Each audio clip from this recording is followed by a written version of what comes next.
1947 will long be remembered as the year of the great controversy. Will they be long or will they remain short?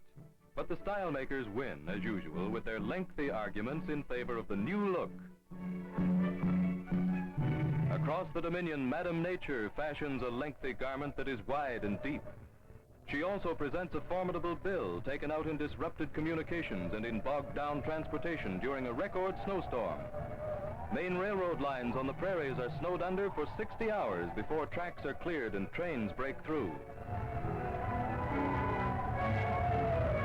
Dozens of isolated communities receive food and medical necessities from the air as a gigantic battle is staged against time to clear essential traffic arteries.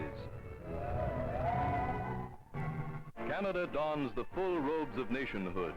In a memorable ceremony at the Supreme Court in Ottawa, citizenship certificates are presented to a representative group of Canadians. Previously, they had all been classed as British subjects with no legal right to the term Canadian. But in 1947, all naturalized and native-born residents of the Dominion automatically received the right to call themselves Canadian citizens. A royal welcome awaits 18-year-old Barbara Ann Scott as she brings back to her native Ottawa the European and the world's figure skating championships. Barbara Ann's high ideals of sportsmanship capture the fancy of everybody. She takes time out to turn down scores of professional offers and then is off to defend another of her amateur titles on her flashing skates.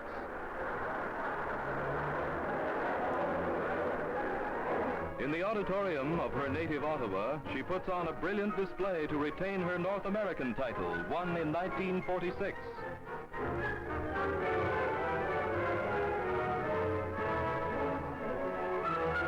8,000 devotees of the graceful sport see their favorite win the judge's nod and receive the coveted trophy from the hands of the Governor General, Viscount Alexander. A special edition of Canadian Stamps commemorates the 100th anniversary of the birth of the man who annihilated space with a wonderful invention, Dr. Alexander Graham Bell. In the Bell homestead at Brantford, Ontario, the first telephone was born.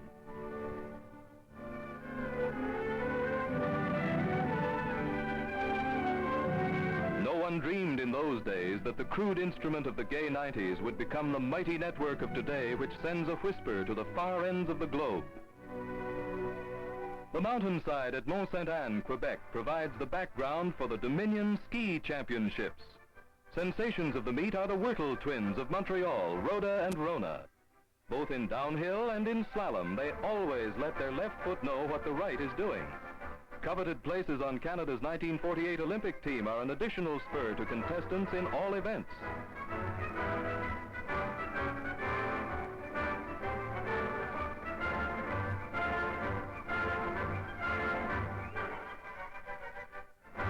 After a brilliant exhibition, to Rhoda goes the slalom title, and to her twin sister Rhona, the downhill event. Even a blizzard has no effect on the jumpers, especially when a Dominion championship is at stake. They leave all the shivering to the spectators.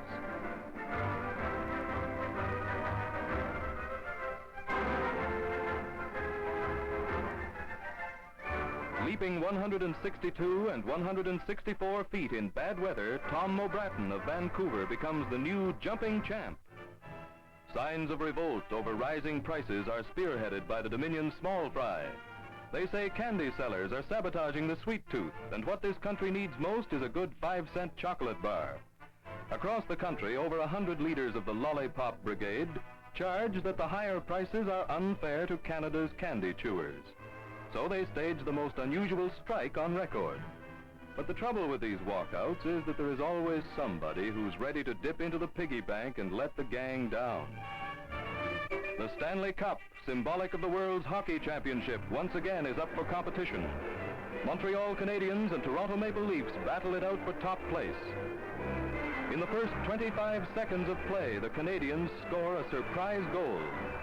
The fastest game in the world, played by the fastest teams on ice, provides a thrill a minute for the fans who have their money on the league leaders. Tied 1-1 after the second period, the battle is hot and furious for that hard-to-get marker.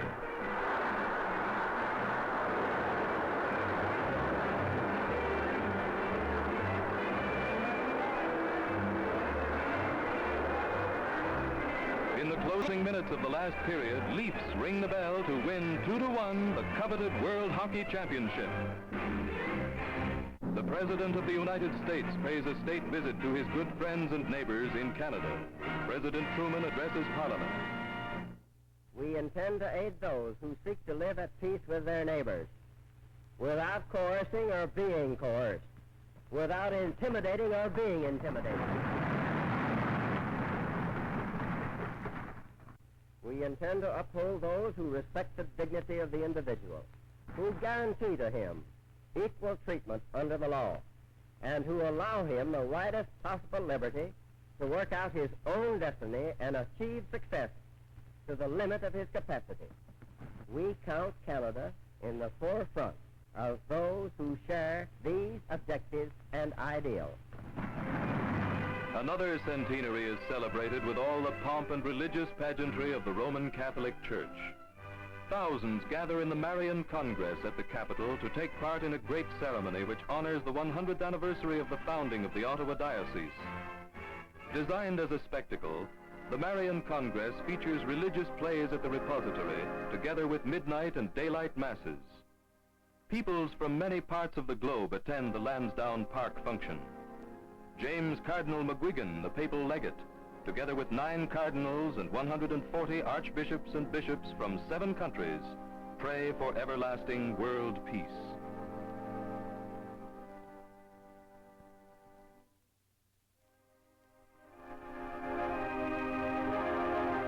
A large-scale oil rush is on in Western Canada. The Leduc area of Alberta is probed for the precious fluid and proves productive. With Canada producing but 10% of its oil consumption, great official interest is shown in the new strike. A rush of drilling has come to the country. While on his western trip, the Governor-General looks over the area. Viscount Alexander hears of many farmers reaping fortunes as thousands of gallons of much-needed crude oil pour from their farmyards.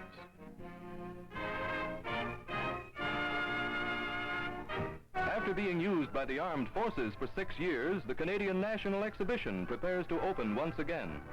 Hundreds of workmen rush to renovate the buildings of the world's greatest annual exhibition for its post-war opening. At a ceremony in the Bandshell, Prime Minister Mackenzie King gives the signal that opens the gates to the public for the first time since 1941. An all-time attendance record is chalked up for the X. Once again, the popular password is "Meet me at the fountain."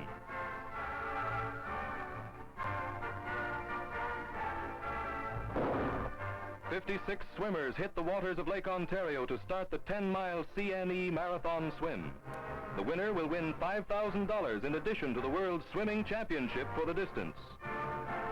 Setting a grueling pace, Toronto truck driver Ben Gazel becomes the second Toronto boy to win since the 1928 inauguration of the exhibition marathon swim.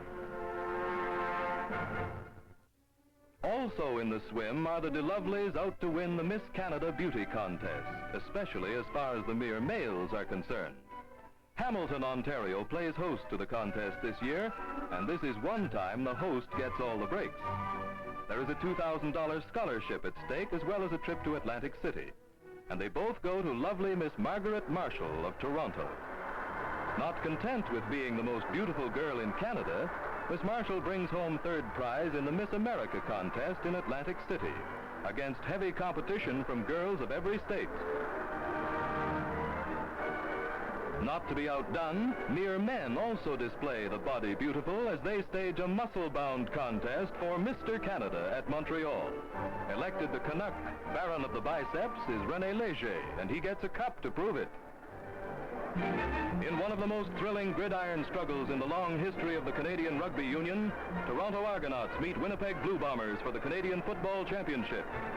19,000 spectators watch a titanic struggle for possession of the Grey Cup between the Eastern and the Western champions. The Blue Bombers are underdogs in the betting, but, starred by Bob Sandberg, they take a 9-1 lead at the end of the first half.